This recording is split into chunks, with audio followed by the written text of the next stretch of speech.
जल के भारत में जल संसाधन के बारे में भी आप कल पढ़े थे।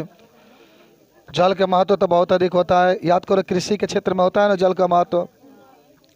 जल का महत्व हमारे शरीर के लिए भी होता है, वर्षा के लिए भी होता है, पौधों के लिए भी होता है। तमाम प्रकार के महत्व के बारे में आपने कल पढ़ा था। ठीक है, आज इसके आगे हम लोग पढ़ेंगे। ठीक है, जिसका नाम होगा बाबू जल के स्रोत। आज का पहला टॉपिक जल का स्रोत। जल का स्रोत।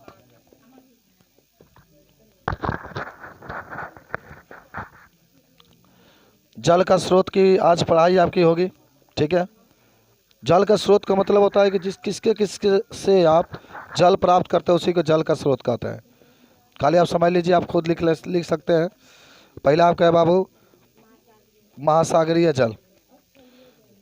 पहला आपका है महासागरीय जल। सब लोग याद करो बालक लोग, मज़ेदार चीज़ आपका आज पढ़ाई हो रही है सामाजिक विज्ञान में।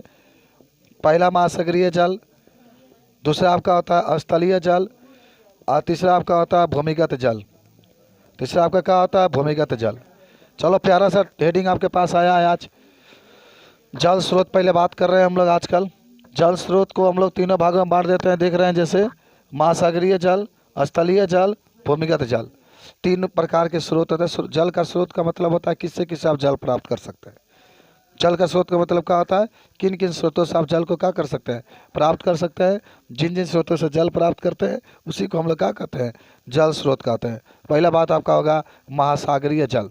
देखो, महासागरीय जल के अंतर्गत महाद्वीपों के मध्य स्थित सागर, लघु सागर तथा खाड़ी के जल भी सम्मिलित होते हैं। समुद्री जल भारत की मुख्य भूमि के 3 और लगभग 6100 किलोमीटर लंबा समुद्र तट है। इस प्रकार भारत का प्रायद्वीपीय भाग समुद्री जल संसाधन के संपन्न है। अच्छा देखो, महासागरीय का मतलब होता है कि जितने सागर में जल उपस्थित है, जितने जो भी खाड़ी है, जैसे बंगाल की खाड़ी है या जितने भी माने बड़े बड़े झरने वगैरह आते हैं ना, सब महासागरीय जल के अंतर्गत आते हैं। जैसे ये प्रश्न आज की है कि जल का स्रोत किससे किससे आप जल प्राप्त कर सकते हैं। जाने में पहला आपका है महासागरीय जल से आप क्या समझते हैं। प्रश्न आएगा कि महासागरीय जल से आप क्या समझते हैं, तो ये कहेंगे कि ये माने जल का सबसे बड़ा स्रोत है। इसके अंतर्गत महासागर आते हैं, इसका अंतर्गत जो सागर होते हैं वो भी आ जाते हैं, जो लघु सागर होते हैं वो भी आ जाते हैं, जो खाड़ियाँ होती है जो भी उपस्थित होती है वो सभी महासागरीय जल के अंतर्गत क्या होती है? उपस्थित होती है। कौन कौन भाई? महासागर भी आ जाएंगे इसके अंदर, उसके अंदर जो जल होता है वो भी प्राप्त होता है। सागर भी आ जाएंगे जो इससे छोटे होते हैं, लघु सागर भी आ जाएंगे जो इससे छोटे होते हैं, जो खाड़ी वगैरह होते हैं वह भी आ जाएंगे। तो ये सब इससे जल की स्रोत प्राप्त जल माने प्राप्त कर सकते हैं।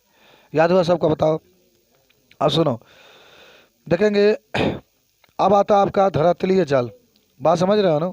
धरातलीय जल तो भाई ऐसे जल जो पृथ्वी के सतह पर उपस्थित है। देखो, आपके कोई पूछता है स्थलीय जल सब क्या समझते हैं? सुनो, याद करो पहले सुनो। स्थलीय जल का मतलब होता है कि ऐसे जल जो पृथ्वी के तल पर उपस्थित है।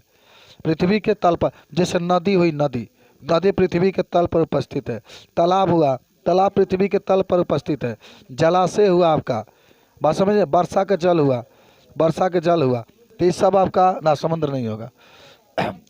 समुद्र भी लिख सकते हैं, लेकिन महासागर में चला जाता है।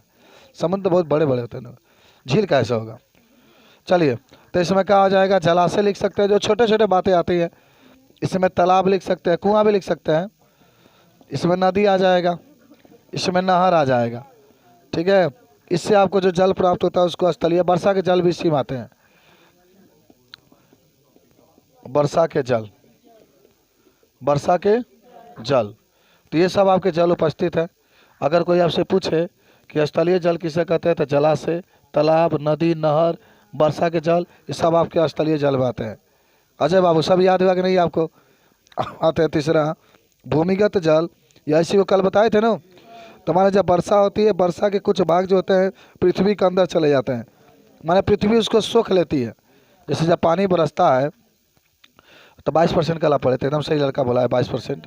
कि जब बरसात होती है तो बरसात जब होती है तो पृथ्वी उसको क्या करती है? सोख लेती है।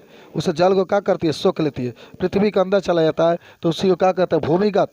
यानी भूमिगत का मतलब भूमि में जाना। भूमिगत का मतलब क्या होता है? भूमि के अंदर जाना। तब भूमि के अंदर जो जल जाता है उसी को हम लोग कौन सा जल कहते हैं? भूमिगत जल कहते हैं। उसी को कौन सा जल कहते हैं? भूमिगत जल कहते हैं। जो भूमि के अंदर जाता है तो इस प्रकार के जल को हम लोग क्या कहते हैं? भूमिगत जल कहते हैं। कौन जल कहेंगे? भूमिगत जल कहेंगे। चलो, कोई दिक्कत है बताओ?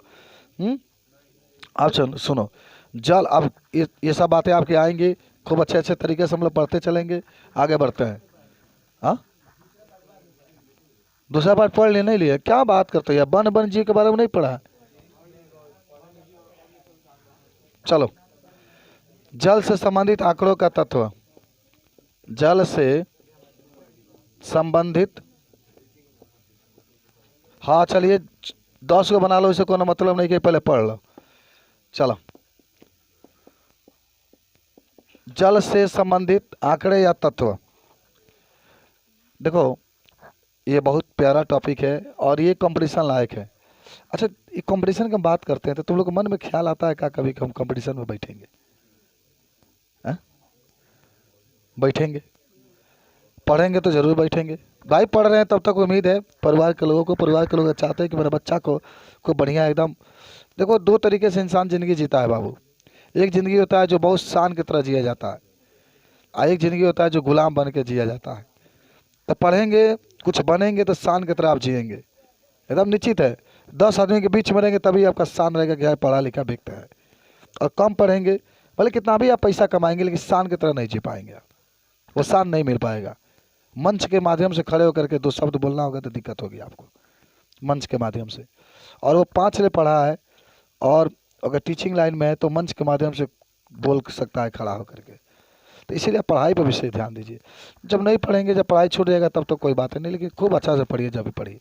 चलिए, कुछ जल के संबंधित आंकड़ों की। आंकड़ों का मतलब होता है क्या जल के बारे में आप जानते हैं। सुनिए पहले ध्यान से, एकदम ध्यान से सुनिएगा। ये रिपोर्ट किसकी है? संयुक्त राष्ट्र अमेरिका का नाम सुने हैं क्या आप? संयुक्त राष्ट्र अमेरिका चाहे संयुक्त है, विश्व जल विकास का रिपोर्ट है, ठीक है।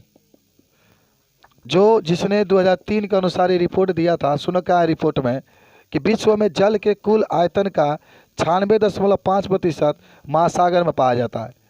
पूरा अगर 100% जल पृथ्वी पर उपस्थित है सुनो दी, पूरा पृथ्वी पर अगर 100% जल उपस्थित है तो उसमें से 96.5% जल महासागर में पाया जाता है। याद करो, सब लोग याद करो। तुम लोग तो सामाजिक में बहुत वीकनेस हो, कुछ बताते ही नहीं हो। ये पढ़ाया जाता है किस लिए नहीं, आप पूरी इसको याद करो। 96 कितने %? पूरा इतना। देखो, महासागर में जल बेकार पड़ा हुआ है, इतना जल महासागर में बेकार पड़ा हुआ है। और क्या रिपोर्ट में दिखाता है? रिपोर्ट में ये दिखा रहा है कि, रिपोर्ट में एक और दिखा रहा है कि केवल 2.5% जल ही अलवणीय जल है। अलवणीय का मतलब पीने योग्य, फ्रेश वाटर। इसको अंग्रेजी में कहते हैं फ्रेश वाटर। फ्रेश वाटर मात्र कितना है? 2.5%। जरा सोचो, 2.5%।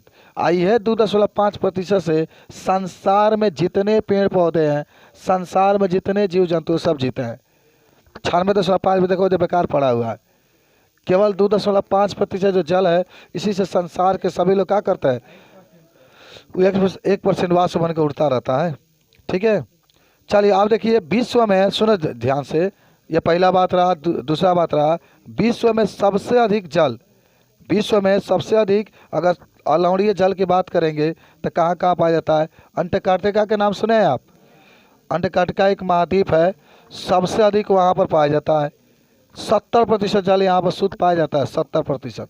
वहाँ पर चले जाएंगे तो आपको पानी की कभी दिक्कत नहीं होगी। ग्रीनलैंड का भी नाम सुने होंगे, ये भी एक देश का नाम है, वहाँ भी फ्रेश वाटर अधिक पाया जाता है। पर्वतीय क्षेत्रों में भी अधिक पाया जाता है। बात समझ रहे हैं? चलिए आगे बढ़ते हैं हम लोग। तीसरा पॉइंट, 30% से भी कम जल भूमिगत होता है। माना अभी 22% पढ़े हैं ना आप लोग, लगभग वही 30% से भी कम, यानी लगभग 22% जल जो होता है भूमि के नीचे क्या होता है? पाया जाता है। आइए, और एक और रोचक बात सुनो। भारत वैश्विक बर्षण, भारत वैश्विक बर्षण का नाम सुने हैं ना? बर्षण, बर्षण माने वर्षा, बर्षण में दोनों आ जाता है, वर्षा भी आ जाता है, हिमपात भी आ जाता है। वर्षा और हिमपात, हिमपात में जानते हो हिम बरसता है ना, तो इसका मात्र 4% ही प्राप्त होता है। माने ये दिखा रहा है कि जब माने पृथ्वी पर वर्षा के जल मात्र 4% ही प्राप्त हो पाता है, पूरे उतने परसेंट में मात्र 4% ही वर्षा का जल प्राप्त होता है, और वही सब वर्षा का जल बेकार चला जाता है। पानी बरसता है, अगर खेती होती नहीं है तो पानी पूरा बेकार चला जाता है। 4% आपका होता है। देखो आगे सुन लो, अगर वर्षा के दृष्टि से देखा जाए ना, समझ रहे हो ना, तो भारत का 137वां स्थान है। पूरे विश्व में 196 देश हैं लगभग, और उसमें भारत का 137वां स्थान है वर्षा के जल के रूप में देखा जाए तो। माने 137वां नंबर पर भारत है। लेकिन जाने ना, भारत में सबसे अधिक बाढ़ आता है, आता है सबसे अधिक बिहार में। बिहार की स्थिति जब आती है बाढ़ तो देखते ही होंगे, कहेंगे डब डब सब लोग चलते हैं, लेकिन अच्छा लगता है। चलिए अब आगे हम लोग बढ़ते हैं, तो सब लोग बता देंगे का। एक और हेडिंग पढ़ लेते हैं हम लोग आज, लास्ट हेडिंग आज का। कोई आपसे पूछे जल दुर्बलता क्या होती है, जल दुर्लभता, जल दुर्लभता, दुर्लभता आपका कह रहा है। देखो सुनो, जब आपको मान लीजिए कि जल की मात्रा बहुत अधिक चाहिए, जल की मात्रा क्या चाहिए, बहुत अधिक चाहिए, और जल की मात्रा वहाँ पर जब कम हो जाता है तो इसी को हम लोग क्या कहते हैं, जल दुर्बलता कहते हैं, जल दुर्लभता कहते हैं। माने जल आपको बहुत अधिक मात्रा में चाहिए लेकिन आपको कम मात्रा में मिल पाता है, तो इसी को हम लोग क्या कहते हैं, जल। अच्छा, दुर्लभ का मतलब जानते ही है ना, दुर्लभ का मतलब होता है कम मात्रा में प्राप्त होना, तो ये होता है जल दुर्लभता। इसको आप कॉपी पर लिख लीजिएगा। चलिए बाकी का हम लोग कल नए उत्साह के साथ क्या करते हैं, हम लोग मिलते हैं। लाइए।